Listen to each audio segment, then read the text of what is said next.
Hello everyone, मेरे YouTube channel में आप सबका स्वागत है। अगर आप एनसीईआरटी की इंग्लिश और सामाजिक पढ़ना चाहते हैं तो इस चैनल को सब्सक्राइब करें और बेल आइकन को दबाएं ताकि आपको सारे नोटिफिकेशन मिलते रहे।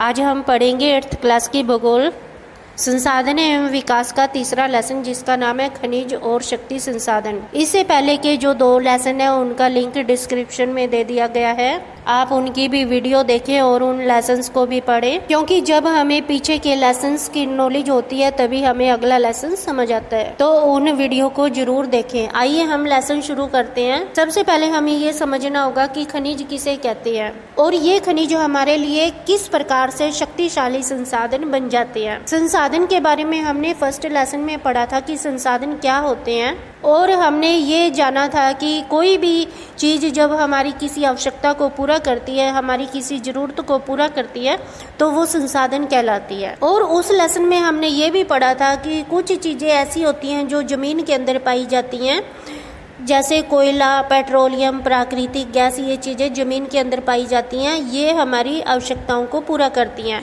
कोयला जलाने के काम आता है, प्राकृतिक गैस भी जलाने के काम आती है, और तेल से गाड़ियाँ चलती हैं। तो ये सभी हमारी ज़रूरतों को पूरा करती हैं, इसलिए ये ऐसे संसाधन हैं जो ज़मीन के अंदर से पाए जाते हैं और हमारी आवश्यकताओं को लगातार पूरा करते हैं। इसलिए इनको प्राकृतिक संसाधन कहते हैं कि ये प्रकृति ने हमें जिस रूप में दिए हैं हम उन्हें उसी रूप में प्रयोग करते हैं। अब आप समझ गए होंगे कि जो चीज़ें हमें पृथ्वी के अंदर से मिलती हैं, पृथ्वी को खोद कर निकाली जाती हैं या चट्टानों से मिलती हैं, उन्हें खनिज पदार्थ कहते हैं। यानी कि ये ऐसे पदार्थ होते हैं जो चट्टानों को तोड़कर निकाले जाते हैं या जमीन को खोदकर निकाले जाते हैं, इसलिए इनको खनिज पदार्थ कहते हैं। ये खनिज सभी स्थानों पर एक समान मात्रा में नहीं पाए जाते, ये किसी विशेष स्थान पर ही पाए जाते हैं, इसलिए इन्हें स्थानीय संसाधन कहते हैं। जैसे हम देखते हैं कि किसी स्थान पर तेल पाया जाता है, जैसे ईरान में तेल के भंडार हैं। इसके अलावा कहीं पर कोयला पाया जाता है, जैसे भारत में झारखंड में कोयले के भंडार हैं।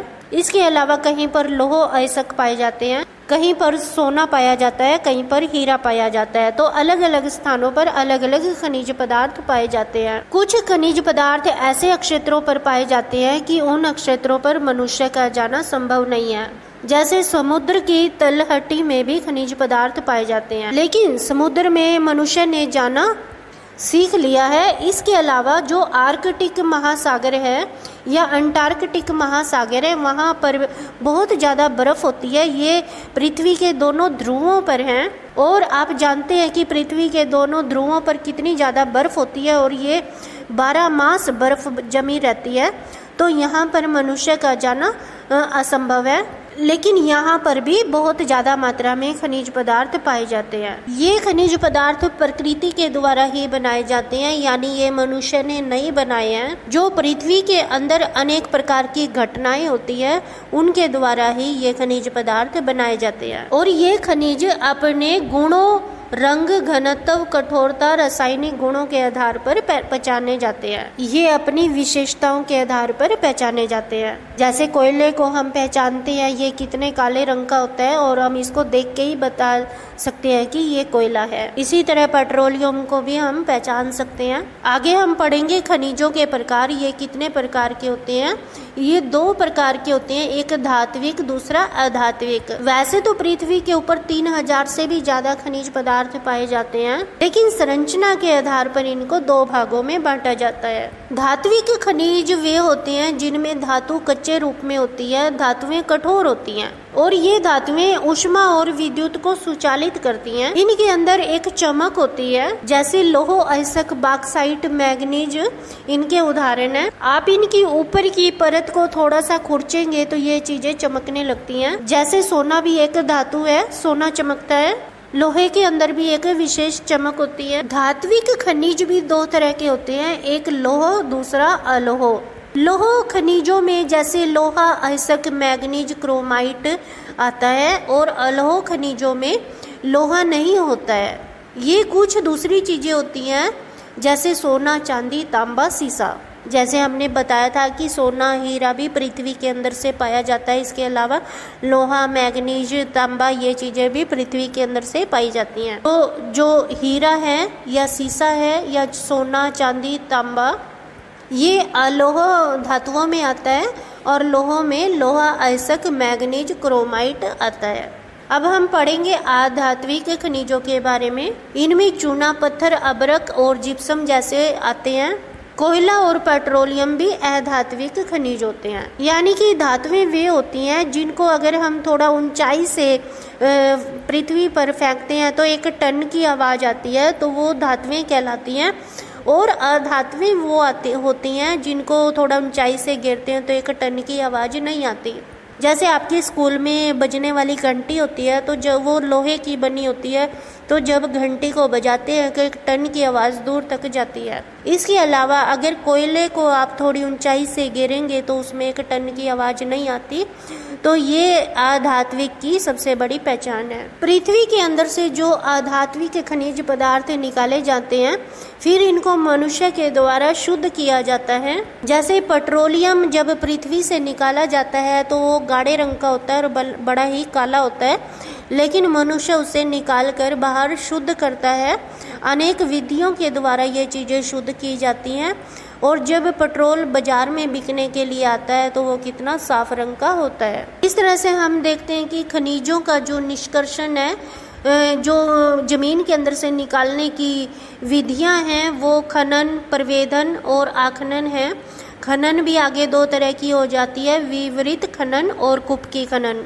ये जो खनिज हम पृथ्वी के अंदर से खोद कर निकालते हैं तो ये निकालने की विधियां हैं कि हम इस विधि के द्वारा ये वाला खनिज पृथ्वी के अंदर से बाहर निकालते हैं। आप इन सारी विधियों को याद करें क्योंकि ये पेपर में पूछी जाती हैं, तो इनको पढ़े और याद करें। और कौन सी विधि के द्वारा कौन सी चीज़ निकाली जाती है ये भी समझें। आगे हम पढ़ेंगे खनिजों का वितरण। अभी तक हम ये समझ चुके हैं कि खनिज पृथ्वी के अंदर पाए जाते हैं और कुछ चट्टानों में भी पाए जाते हैं। चट्टानों में जैसे आग्नेय शैल में पाए जाते हैं, कुछ कायंत्रित शैलों में पाए जाते हैं। शैलों के नाम हमने याद किए थे, स्थलमंडल लेसन पढ़ा था हमने 7th क्लास में और उसके अंदर हमने पढ़ा था हमारी बदलती पृथ्वी लेसन के अंदर हमने पढ़ा था कि शैलें कैसे बनती हैं और ये कितने प्रकार की होती हैं। उसका लिंक डिस्क्रिप्शन में दे दिया गया है, आप उसकी वीडियो देखें और पढ़ें। तो पृथ्वी के अंदर जितनी भी चट्टानें पाई जाती हैं या पठार पाए जाते हैं, इन सभी के अंदर खनिज पदार्थ पाए जाते हैं। ये विश्व का नक्शा दिया गया है और इसमें जो चकोर बिंदी लगाई गई है वो बॉक्साइट के लिए है, तांबा के लिए स्टार बनाया गया है और लोहे का अलग से निशान है। आप इन देशों के नाम याद करें क्योंकि ये पेपर में नक्शा आता है और उसमें भरने होते हैं कि लोहा किस देश में पाया जाता है, तांबा किस देश में पाया जाता है, बॉक्साइट कहाँ पर पाई जाती है। ये चीज़ें कुछ याद करने की होती हैं और कुछ चीज़ें समझने की होती हैं, इसलिए आप इसको कुछ पढ़ें और बार बार पढ़ें और समझें, याद करें। दूसरी तरफ भी चित्र दिया गया है, ये खनिज तेल और कोयले का है। ये भारत में बताना है और पूरे विश्व में भी बताना है कि कोयला और खनिज तेल किस किस देश में पाया जाता है। इन दोनों नक्शों में से कोई भी नक्शा पेपर में आता है। इसके अलावा जो 7 महाद्वीप हैं, एशिया, यूरोप, उत्तर अमेरिका, दक्षिण अमेरिका, अफ्रीका, ऑस्ट्रेलिया, अंटार्कटिका, इन सभी देशों के अंदर खनिज पदार्थ पाए जाते हैं। और कौन से देश में सबसे ज़्यादा कौन सा खनिज पदार्थ पाया जाता है ये तो याद करने से ही समझ आएगा या याद करना पड़ेगा। इनको बुक में से याद करें कि एशिया में कौन सा खनिज पदार्थ है, यूरोप में कौन सा, उत्तरी अमेरिका, दक्षिण अमेरिका में कौन कौन से खनिज पदार्थ पाए जाते हैं, आप इनको याद करें। स्विट्जरलैंड एक ऐसा देश है जहाँ पर कोई खनिज पदार्थ का निक्षेप नहीं मिला है। ऑस्ट्रेलिया के अंदर सबसे पुरानी चट्टानें हैं, ये 430 करोड़ साल पहले बनी, पृथ्वी के निर्माण के मात्र 30 करोड़ वर्ष बाद बनी। हरा हीरा सबसे दुर्लभ हीरा है और हीरा सबसे कठोर धातु होती है। जैसे अलग अलग देशों में, अलग अलग महाद्वीपों में अलग अलग खनिज पदार्थ पाए जाते हैं, इसी तरह भारत के अंदर भी अलग अलग स्थानों पर अलग अलग खनिज पाए जाते हैं। तो इनको भी आप बुक में से याद करें। कि कौन सा खनिज पदार्थ किस स्थान पर पाया जाता है, क्योंकि ये चीज़ें पेपर में पूछी जाती हैं। अब हम खनिजों के उपयोग याद करेंगे, पढ़ेंगे। जैसे हमने पढ़ा था कि कोयला जलाने के काम आता है और तेल जलाने के काम आता है या गाड़ियों में भी काम आता है। इसके अलावा देश के अंदर जो अनेक कारखाने होते हैं, फैक्ट्री होती हैं, उनके अंदर भी कोयला इस्तेमाल किया जाता है, क्योंकि कारखानों के अंदर बड़ी बड़ी भट्टियाँ जलाई जाती हैं और ये भट्टियाँ कोयले से ही जलाई जाती हैं। जैसे लोहे को पिघलाने के लिए आग की ज़रूरत होती है और ये आग कोयले से जलाई जाती है। इसी तरह आपने देखा होगा कि सुनार सोने के जब आभूषण बनाता है तो वो सोने को पिघलाता है। या हम ये कह सकते हैं कि हम जिन संसाधनों का उपयोग करते हैं, जैसे बर्तन है, प्लास्टिक है या लोहे तांबे के बर्तन है या कोई और दूसरी चीज़ है, इनमें से बहुत सारी चीज़ें कारखानों के अंदर पिघलाकर बनाई जाती हैं। इसलिए कारखानों में कोयले का प्रयोग आग जलाने के लिए किया जाता है। जैसे कि हमने पढ़ा था कि इन खनिजों को बनने में हजारों साल लग जाते हैं। जैसे कोयला, तेल बनने में हजारों साल लग जाते हैं, कि जब पेड़ पौधे या जीव जंतु हजारों सालों तक पृथ्वी के नीचे दबे रहते हैं तो उच्च ताप और दाब के कारण ये कोयला बन जाते हैं। तो इनको बनने में हजारों साल लग जाते हैं, जो मानव जीवन से बहुत ज़्यादा है। इसलिए ये संसाधन खत्म होने वाले हैं। इनका जो भंडार है वो सीमित है और इनके खत्म होने की चिंता लगातार बनी रहती है। इसलिए इनका संरक्षण करना बहुत ज़रूरी होता है, ताकि आने वाली पीढ़ियां भी इनका लाभ ले सकें। और धातुओं का पुनर्चक्रण, यानी जब कोई धातु खराब हो जाती है, पुरानी हो जाती है, टूट फूट जाती है, तो उसे पिघलाकर दोबारा से चीज़ बनाएं, तो ये संरक्षण का ही एक तरीका है। जैसे आपका कोई सोने का आभूषण टूट जाता है तो आप सुनार को दे देते हैं और वो उसको पिघलाकर नया बना देता है, तो वो उसका नवीकरण हो जाता है और वह चीज़ दोबारा से उपयोग में आने लगती है। तो ये चीज़ों का संरक्षण ही कहलाता है। आगे हम बात करेंगे शक्ति संसाधनों की। शक्ति या ऊर्जा हमारे जीवन के लिए बहुत महत्वपूर्ण चीज़ें हैं, क्योंकि हमें उद्योग, कृषि, परिवहन, संचार में इनकी आवश्यकता पड़ती है और इनके बिना हम कोई भी काम नहीं कर सकते। जैसे बिजली के बिना किसी कारखाने का चलाना मुश्किल है, इसी तरह परिवहन के बिना भी मनुष्य का जीवन असंभव है। शक्ति या ऊर्जा के ये संसाधनों को हम दो भागों में बांट सकते हैं, एक परंपरागत स्रोत और दूसरा गैर परंपरागत संसाधन। परंपरागत स्रोत वे होती हैं जो काफ़ी लंबे समय से एक ही रूप में चीज़ें इस्तेमाल हो रही हैं, जैसे खनिज तेल और प्राकृतिक गैस। हम काफ़ी समय से इन चीज़ों को ऐसे ही रूप में प्रयोग कर रहे हैं, तो ये प्राकृतिक स्रोत कहलाते हैं। ऐसे हमने पहले पढ़ा था कि प्रकृति ने कुछ ऐसी चीज़ें बनाई हैं और हम इन चीज़ों का उसी रूप में प्रयोग कर रहे हैं। परंपरागत का अर्थ ही होता है पुराना, कि हम उसको पुराने स्वरूप में ही प्रयोग कर रहे हैं। इनका प्रयोग ईंधन के रूप में किया जाता है।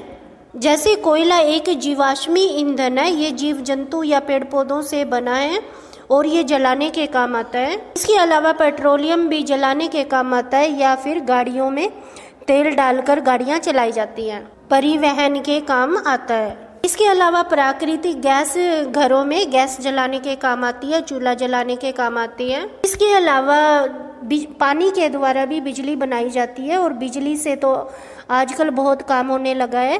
कुछ कारखाने कोयले की बजाय बिजली से चलाए जाते हैं। जो बिजली जल के द्वारा बनाई जाती है उसे जल विद्युत कहते हैं।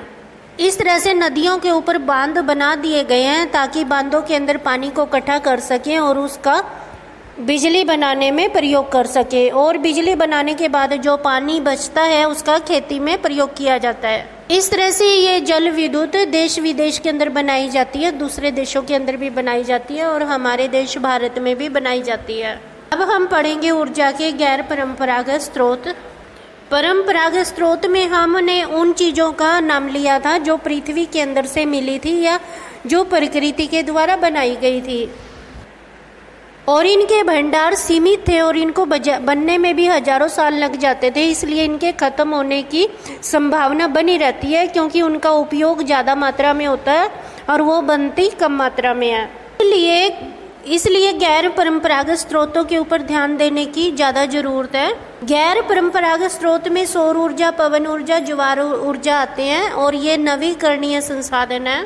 जैसे वायुमंडल में जो वायु है उसके द्वारा, पंचचक्कियों के द्वारा बिजली बनाई जाती है और इस बिजली से भी अनेक काम किए जाते हैं। सौर ऊर्जा उन स्थानों पर बनाई जाती है जहां पर तेज धूप निकलती है।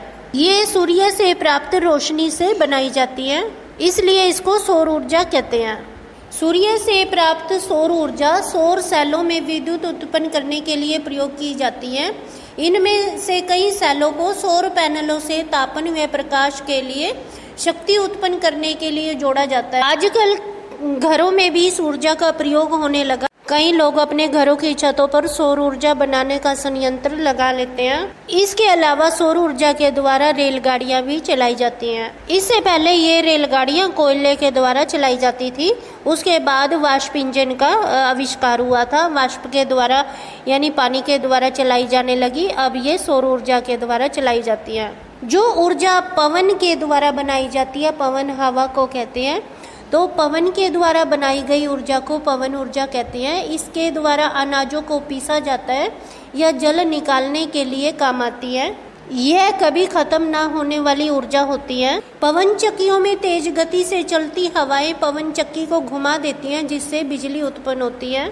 ऊंचे ऊंचे पर्वतों पर इसका प्रयोग किया जाता है। जहां पर जल विद्युत नहीं होती वहां पर पवन ऊर्जा बनाई जाती है। इसके बाद है परमाणु ऊर्जा। परमाणु ऊर्जा प्राकृतिक तौर से प्राप्त रेडियो सक्रिय पदार्थ जैसे यूरेनियम और थोरियम के परमाणुओं के केंद्रक में संग्रहित ऊर्जा से प्राप्त की जाती है। ये पदार्थ नाभिकीय रिएक्टरों में नाभिकीय विखंडन से गुजरते हैं और ऊर्जा प्राप्त होती है। यह सबसे ज़्यादा संयुक्त राज्य अमेरिका और यूरोप में बनाई जाती है। भारत में, राजस्थान में और झारखंड में यूरेनियम के विशाल भंडार हैं। थोरियम विशाल मात्रा में केरल के मोनोजाइड बालू में पाई जाती है। भारत में भी ये कहीं कहीं पर ये ऊर्जा बनाई जाती है। इसके बाद है भूतापीय ऊर्जा। भूमि के अंदर जो गर्मी है, हमने पृथ्वी के अंदर लेसन में पढ़ा था कि पृथ्वी अंदर से बहुत ज्यादा गर्म है, तो पृथ्वी की गर्मी से जो ऊर्जा बनाई जाती है उसे भूतापीय ऊर्जा कहते हैं। ये नीचे चित्र दिखाया गया है कि जमीन के अंदर पाइपों को गाड़ दिया जाता है और जनरेटर और टरबाइन का प्रयोग करके ये ऊर्जा बनाई जाती है। यूएसए में इस ऊर्जा का बहुत बड़ा भंडार है। इसके अलावा दूसरे देशों जैसे न्यूजीलैंड, आइसलैंड, फिलीपींस और मध्य अमेरिका में भी इस ऊर्जा का प्रयोग किया जाता है। अब बात करेंगे ज्वारीय ऊर्जा की। हमने पढ़ा था कि समुद्र के अंदर ज्वार भाटा आता है। उस ज्वार से जो ऊर्जा प्राप्त की जाती है उसे ज्वारीय ऊर्जा कहते हैं। इसको बनाने के लिए समुद्र के संकरे मुहाने पर बांध बना दिए जाते हैं। जैसे नदियों के ऊपर बांध बनाए जाते हैं, इसी तरह यहाँ पर बांध बनाए जाते हैं। उच्च ज्वार के समय टरबाइन का प्रयोग करके इस ऊर्जा को बनाया जाता है। रूस, फ्रांस और भारत की कच्छ की खाड़ी में ये देखने को मिलती है। इसके बाद है बायोगैस। बायोगैस गोबर आदि से बनाई जाती है या फिर जैविक अपशिष्ट से बनाई जाती है। जो जानवरों का अपशिष्ट होता है उसके द्वारा ये गैस बनाई जाती है। जैसे पेड़ पौधे या जंतु या पशुओं का गोबर या रसोई में जो अपशिष्ट पदार्थ बचे हुए होते हैं, जैसे सब्जी को छीलते हैं तो उसका जो छिलका बच जाता है जिसे हम वेस्टेज कहते हैं, तो इन चीजों को डालकर ये गैस बनाई जाती है। बायोगैस का ये चित्र दिखाया गया है कि कैसे जमीन के अंदर एक बड़ा सा टैंक लगा दिया जाता है और इसके अंदर ये सारे अपशिष्ट पदार्थ डाले जाते हैं और उस टैंक में पाइप लगा दिया जाता है। दोनों तरफ पाइप लगे हुए दिख रहे हैं और टैंक के ऊपर भी एक पाइप दिखाई दे रहा है जिसमें से ये ऊर्जा निकलती है। इस तरह हमने इस लेसन के अंदर अनेक प्रकार की ऊर्जाओं के बारे में पढ़ा, अनेक प्रकार के खनिज पदार्थों के बारे में पढ़ा। तो जैसे जैसे मनुष्य के ज्ञान में और कौशल में वृद्धि हो रही है, उसे नए नए ज्ञान की प्राप्ति हो रही है, वह नए नए आविष्कार कर रहा है और नई नई चीजें बना रहा है। इन सभी ऊर्जाओं को चित्र के रूप में लेसन में दिखाया गया है। आप इन सभी चित्र को देखें और इनको अच्छी तरह से समझें, बार बार पढ़ें, बार बार वीडियो देखें। अगर आप अभी इसे अच्छी तरह से याद कर लेंगे तो बड़ी क्लासेज में आपको दिक्कत नहीं आएगी और चित्रों के द्वारा कोई चीज बड़ी जल्दी समझ आती है और आसानी से समझ आती है। यहीं पर हमारा ये लेसन पूरा हो जाता है। अगर आपको लेसन समझ आ गया तो वीडियो को लाइक करना ना भूलें, और अगर अभी तक आपने चैनल सब्सक्राइब नहीं किया है तो कर ले और बेल आइकन को दबाएं। All the best.